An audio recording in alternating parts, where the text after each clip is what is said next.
but it's great to meet you. I think this might be the first time that I've ever interviewed a collective in Iowa. So it's great to have a little Midwest flavor here. Cool. So before we get into the latest album and how you guys got together, just kind of the etymology and timeline of you all as a band, I want to know, how did you survive COVID? How did you get through that 3.5 years? How's everything going? How does it feel to have a new album out? Who wants to take that? Well, for COVID, I mean, we kind of started out with this band like at the very end of 2019. So we had played like, I don't know, 2 or 3 gigs beforehand, and then COVID hit.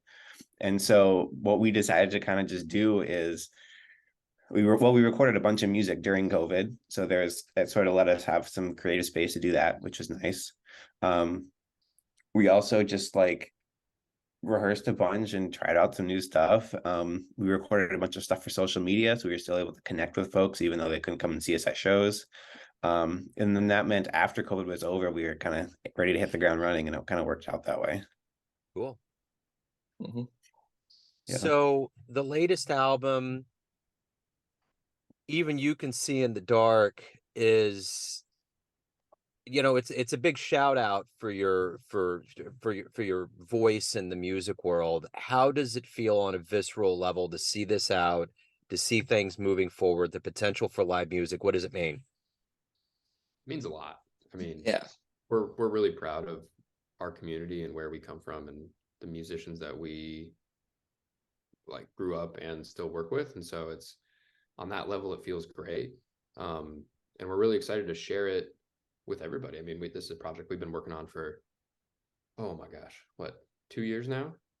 Yeah. Almost 2 years. So yeah.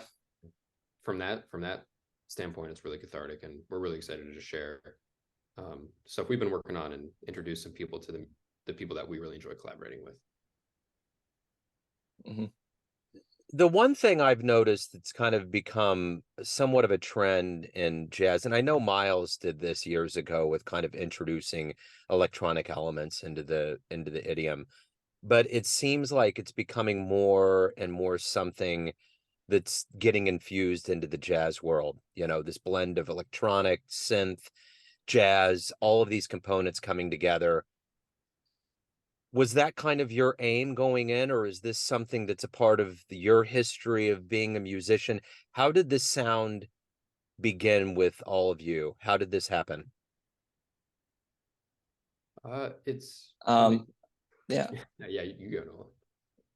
Okay. Well, this band was kind of based on like other small groups that incorporated that kind of like more produced sound. Like jazz usually comes from a like acoustic sound, you know, like piano, bass, drums, horns. It's just like, you know, unaffected, but like kind of matching the music of our times, where you're adding more like synth textures and like backbeats and like horns we play through guitar effects, pedals and stuff, just to kind of like contribute to the vibe of the tunes we're writing. And I think specifically there's a band called Real Feels that we were really inspired by, and like bands like Kneebody and Tame Impala, just kind of like stretching into that like extra harmonic sphere while also doing like the synth kind of electronic sound. So how did you all get together? How did this whole union happen and start and become what it is today? I think Ryan put this band together initially. I think Ryan reached out to me about doing some bassless jazz trio gigs. So it's gonna be me, Ryan, and then our drummer Chris. And we picked up a couple of those, and then I think what happened was Nolan subbed in for Ryan once when Ryan couldn't make a gig. And then he did a great job because he's amazing. And so we just asked him to join us for future shows.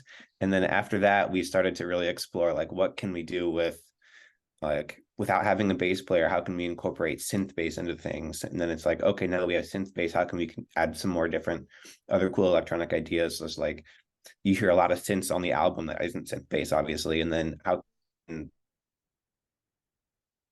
kind of also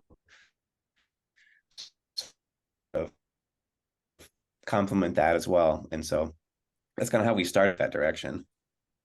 And just so you know, I mean, Nolan and You have something there, Ryan?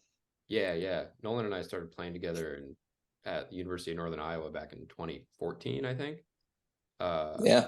We linked up with Jarrett with another group we were in probably around 2016 or 2017. So we've been playing together going on almost 10 years now. Mm-hmm. So we've known each other a long time. We've been playing together a long time, played a lot of gigs together. So yeah, we go. Yeah. And me and the drummer 3 years before that. So we all kind of known each other for a long time and played a lot, like Ryan said. And just this is the band that we're all in together for sure. So the one thing is that this is your initial shout into the music world. A debut is a big deal. What are you ultimately hoping the listener gets from this album? I think hopefully they get like a view into like hopefully the forefront of like our corner of the Iowa music scene, and also like a sense of continuity. We try to kind of like tell a little bit of a story with the album, and especially with like laying out some of the spoken word tracks that we did with Caleb Rainey. And yeah, just like kind of playing in that gray area between jazz and like indie and rock and that kind of stuff. Just like kind of pushing that genre forward. Actually, I mean, like a lot of our tracks kind of like go all over the place. It's not like one specific subgenre that we're playing. We're trying to like stretch out a bit and try and hit a bunch of different stuff. You have anything to add, Jarrett or Ryan?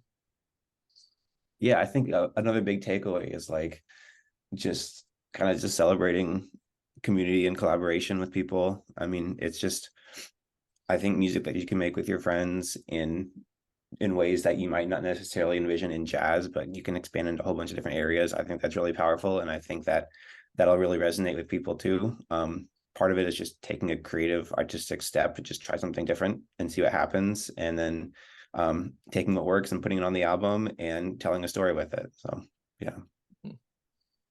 Only thing I would add to that is that hopefully listeners can kind of hear the sense of continuity that we were trying to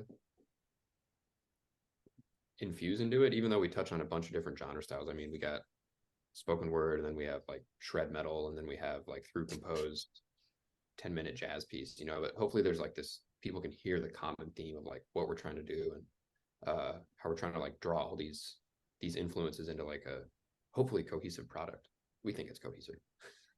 This seems like something that Miles Davis would be pretty happy about. So, when I think of wave cage, I imagine this cage in the ocean that is protecting a human from a shark.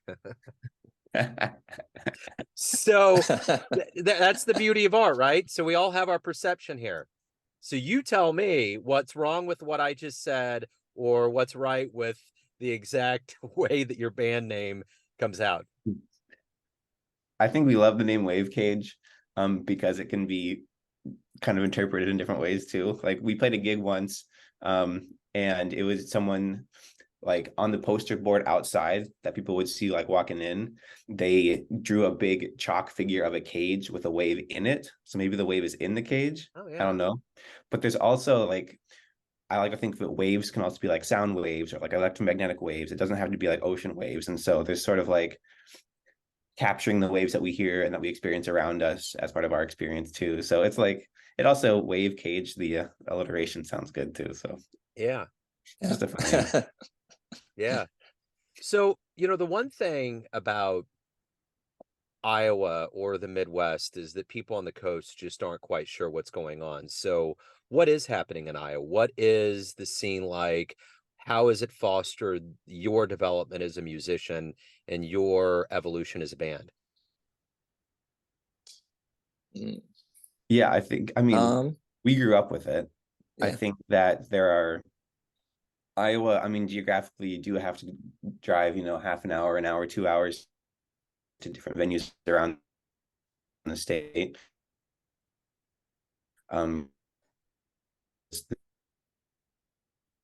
That's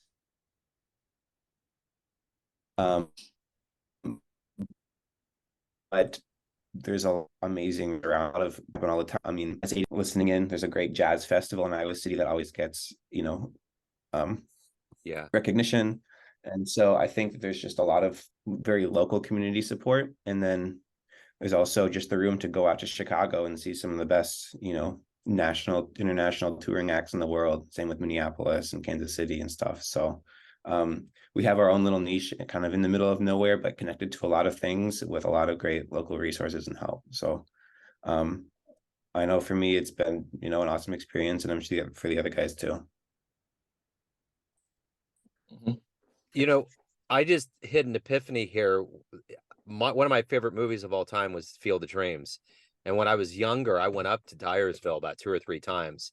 Mm-hmm. And a lot of that soundtrack was jazz. How cool would that be to actually have a jazz festival, the Field of Jazz Dreams or something like that? Yeah. That'd be kind of cool.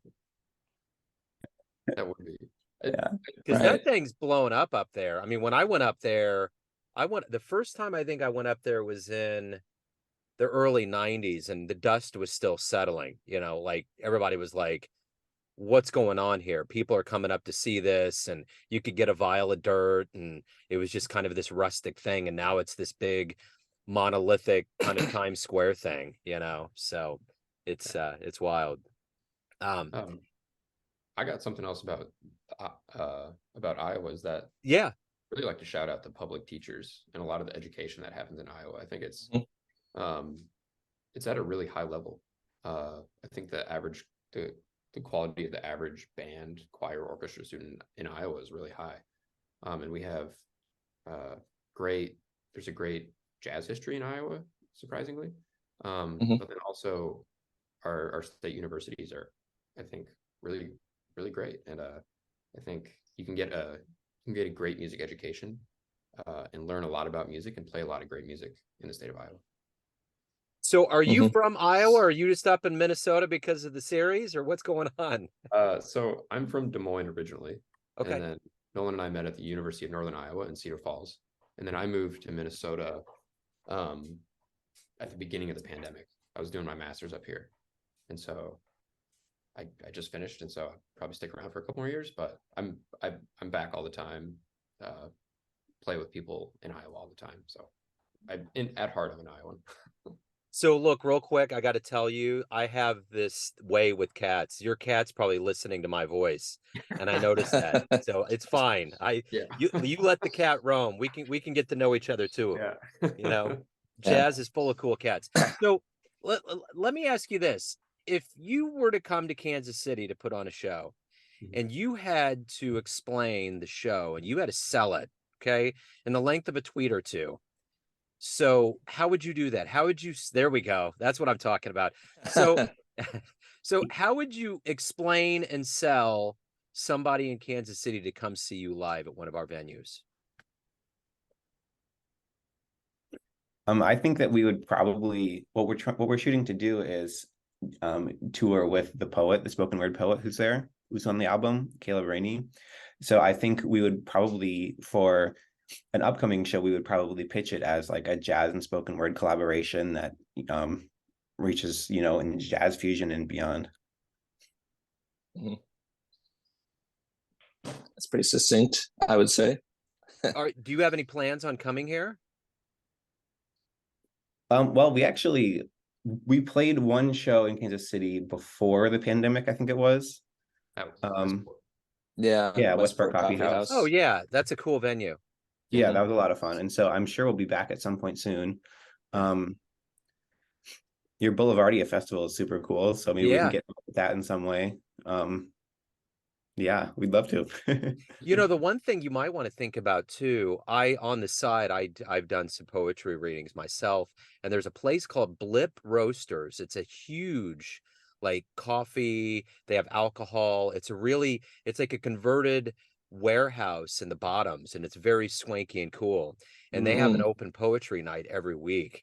And that might be a level of exploratory to come in. It would definitely seat a lot of people, and it's a great place. So something to kind of put on the radar. Yeah. Cool, yeah. Yeah. Write So that down. Writing that down right now. so you had mentioned Knee Body and some other bands that were seminal in your existence, but are there any other influences, any other early shows, the first jazz oriented show that each of you saw that blew you away? What were some seminal things that have made you who you are as a musician? Oh man. Well, like for me myself, I play a ton of different, I try to play as many different genres as I can, like because we're all like working musicians too, so we're playing with other groups and doing pit gigs and uh, off Broadway stuff and like blues and rock shows, and like the jazz thing is who we are at heart, but we like, so the first first jazz, oh man, that was a lot of explanation. I don't have an answer. Okay. I don't know. I remember studying, like, because like a lot of the jazz greats like aren't with us anymore. I remember certainly studying the greats like with my teacher all the way back in middle school. He had me transcribing like Cannonball Adderley, kind of blue era, like the late 50s, early 60s, the Cannonball, Coltrane, Miles trio, just like any of their music. That was pretty seminal for me, like getting into that stuff. And then shoot. I mean, as far as live show, the first one I remember is like Lincoln Center Orchestra coming through, playing in Iowa City. Mm-hmm. That was, I wish I had like, I I wish I had known more of what was going on, but I mean, I was just like, wow, this band is really good. That's what jazz band could sound like. Cause yeah, we're from Iowa.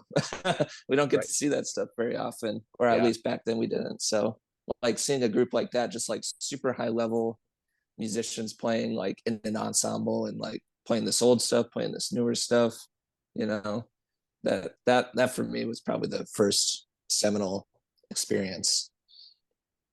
I have to consistently, I go to a lot of shows here in town.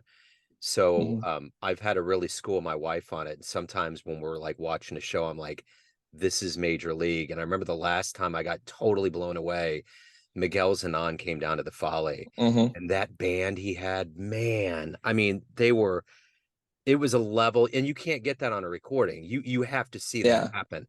Like the way he was hitting that horn, the drummer and I believe it was the pianist, but they had been together for like 20 years. Like this is like Mhm. a group of cats that knew each other, like you guys, you have this long relationship, and you may swing out of orbit and do other things, but you come back and there's this nucleus and there's this history. And man, they tore that place up. And anyway, Yeah. I not to divert, it's like, but same thing at Kansas City. Even though Kansas City's a cradle, you still, it's kind of few and far in between where you get real major league things that are going on and the people come in, Yeah. and it's really There's cool to see.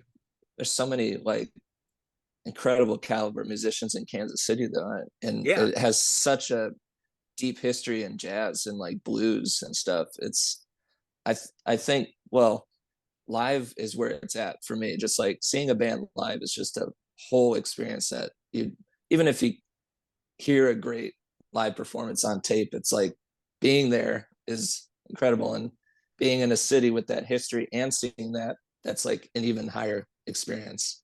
And And like, God bless yeah. God bless Bobby Watson, because he really did bring a whole lot. And I saw him about a month ago. I went down to see Dan Thomas, who is the co-chair of the jazz studies at UMKC. And Bobby Mm. just happened to be there. And I was like, wow. So when you can kind of see that happen, and Bobby will always get up there and he instantly is like show guy. Like he's one of, you always hear that about the legends. They just get into show mode. And no matter where they're at, they tear it up. So, um, but yeah, how about you guys? What was an early first show for you that really was magnanimous? Yeah, I mean, I have a good one.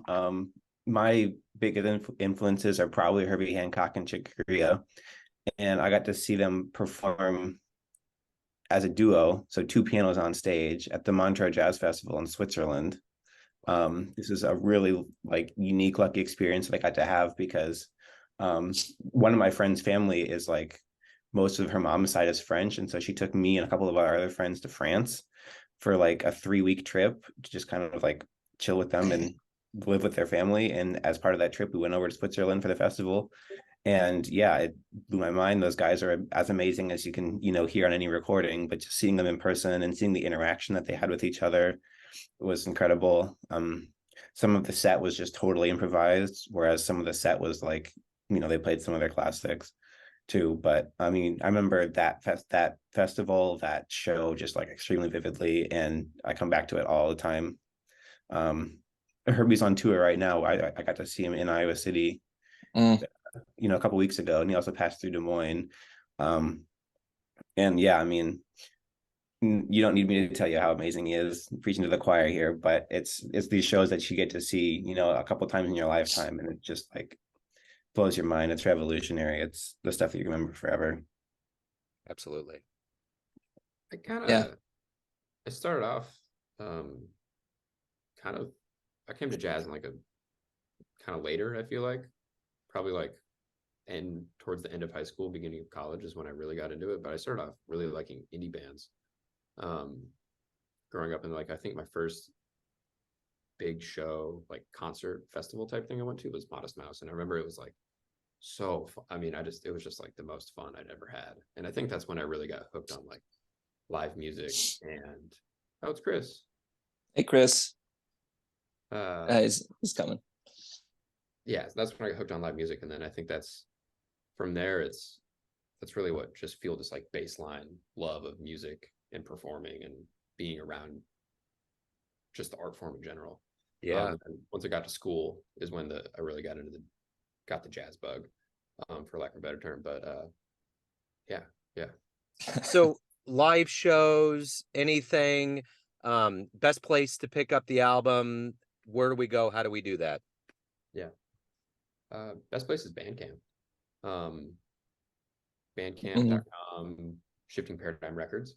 That'd be the best place to order it online. I think you'd get a copy delivered to your house. And then, I mean, if you want to keep up with us, Instagram, Facebook, Spotify, all that good stuff. Did I miss anything, guys? Hi, Chris. Oh, that's good. Upcoming shows, we're playing a show at XPK in Des Moines on November 18th, I believe. So that'll be a fun one. And then we're also booking some more shows for January. Hopefully we'll get some Minneapolis in there. We'll get Iowa City. We'll get some more other local shows too. Cool. Chris, you hopped in here late in the game. It's all good. We're wrapping up, but I definitely want to get your voice in here. So I'm going to ask you this, since we're at the end technically, and I want to know if you could go back in a time machine and see any jazz act ever, where are you going? I would probably go back to the Village Vanguard and see Thad Jones and Mel Lewis big band. Okay. Yeah. Okay. So mostly I was just listening to it. Right on. Yeah, no, that's great. I might join you on that voyage. So, I was kind of asking these guys, and I want to make sure to get your voice in here too, how good it feels to have this album out. You kind of, all of this started in 19, it's steamrolled in this post-pandemic era. How does it feel? It feels great. I'm really excited for everyone else to hear it. I feel like we've been sitting on this music for so long, and I think definitely at the beginning we were all really excited to just have the music and hear it, because it was all new to us at the session. So over the course of producing it, we kind of started to fall in love with it, and I sort of spent so much time with it that I got a little bit lost in the weeds. But now that it's out, I'm like starting to rediscover all the things that I liked about it at the beginning. And yeah, I'm just really excited for everyone else to hear it now. So let me ask you guys a question. Historically, when you think about bands and you getting ready to play live, who's the last one to show up? Well, it's guys with the least amount of gear. So it's either me or Ryan. Okay, I'm just curious. I just want to take a poll, because that's the thing. There's always these preconceived notions. It's probably me, actually. That's okay. And you know what's the irony? You were the first one on here. Hey, Hey, I'm hit or miss. I think probably There's- one of the last ones on here was the cat, though. So Yeah. we'll lay it Yeah. all on the cat. My cats have been in the corner of the room, kind of in and out. But can I also make a note that not only is Chris our drummer, he's responsible for a lot of our, well, all of our mixing and mastering and basically producing. He's kind of been responsible for getting us recorded. Like both, we had a little EP before this album, and then this album. Like so, we've all been working in house to produce and mix all of this. Right on. Well, gentlemen, thank you so much for opening up about this project, and best of luck with everything. And hopefully, I catch you guys in Kansas City. I'd love to see you live. Yeah, thank you. Yeah, Joe. Yeah, thanks so much. Yeah, You thank bet. you. So.